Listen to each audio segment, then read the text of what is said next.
একটা শুধু পড়লেই হবে না, শুধুমাত্র বই নিয়ে বইয়ের লাইনগুলো মুখস্থ করলেই পড়া হবে না। পড়াশোনা করার জন্য একটা স্ট্র্যাটেজি আছে। আমি বারবার বলেছি, each and every single subject has a philosophy. Chemistry পড়ার সময় তোমরা যেরকম ফিল করো, সমাজ পড়ার সময় সেরকম ফিল করো না, আইসিটি পড়ার সময় সেরকম ফিল করো না, বাংলা পড়ার সময় কিন্তু একই রকম ফিল হয় না। Different feelings. এই ডিফারেন্ট ফিলিংসগুলো কিন্তু তোমাদের ভিতরে একটা সাইকোলজিক্যাল একটা চেঞ্জেস আনে। ওই সাইকোলজিক্যাল চেঞ্জগুলোকে কাজ করে এক একটা সাবজেক্টকে এক এক ধরনের টেস্ট নিয়ে পড়তে হবে। এবং শুধুমাত্র পরীক্ষায় পাশ করার জন্য পড়তে বলছি না আমি, শুধুমাত্র পরীক্ষায় পাশ করার জন্য পড়া ইজ নট ইয়োর টার্গেট। তোমার টার্গেট হচ্ছে ওই পড়াটা, যে পড়াটা পড়ছো তোমরা, সেটার ইউজ কোথায়। এখন তোমরা যদি আমাকে এরকম বলো যে স্যার বাগধারার ইউজ কোথায় লাইফে, বা আমরা যে ম্যাথস করি এটার ইউজ কোথায়, এটা নিয়ে একটা আলাদা আমি চিন্তা করছি, আমি এবং তৌহিদ স্যার আলাদা করে দুইটা ডিফারেন্ট ভিডিও বানাবো যে এই সাবজেক্টসের ইউজ কোথায় আছে। বা আমাদের প্রফেশনাল লাইফে আমরা যখন শিক্ষা জীবন শেষ করে সার্ভিসে আসি, মানে যারা সরকারি এবং বেসরকারিভাবে দেশকে সার্ভ করে যাচ্ছে তাদের পেশাগত দক্ষতা দিয়ে, ওই জায়গাতে 100% ইফেক্টিভ হওয়ার জন্য নিজের ভিতরে ইন্টারপার্সোনাল এবং ইন্ট্রাপার্সোনাল কি কোয়ালিটি থাকা দরকার, এবং সেই কোয়ালিটি ওই শিক্ষা জীবনে স্কুল, কলেজ, ইউনিভার্সিটি লাইফে কিভাবে একটা মানুষের দেহে ইনস্টল হবে।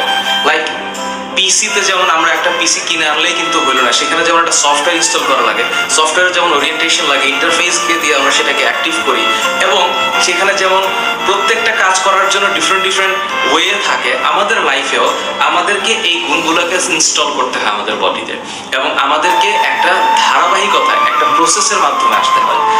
প্রাইমারি স্কুল থেকে জুনিয়র স্কুল থেকে সেকেন্ডারি থেকে higher secondary, then university, then post-grad, then PhD. There are a lot of other steps in the life of human body or human life. এটা লাইফের সাইকেল। এই যে এত জটিল এবং এত লম্বা একটা প্রসেসের মাধ্যমে একটা মানুষ যখন একটা কোয়ালিফাই হয় in terms of any specific topic or in terms of any specific area, তখন সে কিন্তু দেশের জন্য কাজ করে। এবং ওইটাই হচ্ছে এই পৃথিবীটাকে সুন্দর করার জন্য একমাত্র সিস্টেম, যে শিখে অ্যাপ্লাই করা। সো তোমরা যখন একটা কিছুকে পড়বা, তখন তোমাদের চিন্তাটা ওই অত বড় থাকবে, অত বড় মানে অনেক বড়। এখন এই কথার সাথে তোমাদের যদি এরকম অনুভূতি হয় যে আমার বিরোধিতা হয়, বা এই চিন্তাটার এগেনস্টে তোমরা যদি এই মুহূর্তেই কেউ চলে যাও, তাহলে আমি বলবো দয়া করে যে তোমরা একটু তোমাদের চিন্তা ভাবনাটাকে বড় করলে আমি শান্তি পাবো, তোমার লাভ হবে। চিন্তা ভাবনাটা বড় করার অর্থ হচ্ছে এরকম যে কোনো কিছুকে পড়ে সেটাকে বোঝার জন্য পড়া, সেটাকে আনন্দ নিয়ে পড়া, এবং এটার মাধ্যমে নিজের আত্মাকে শান্তি রাখা। হ্যাঁ, পড়াশোনাটা আমি দেখতেছি স্টুডেন্টের মধ্যে একটা প্রেশারের মতো হয়ে গেছে, like pressure cooker. Students are installed in a pressure cooker and they have been pressurized through some systems and some sort of like all type of procedure.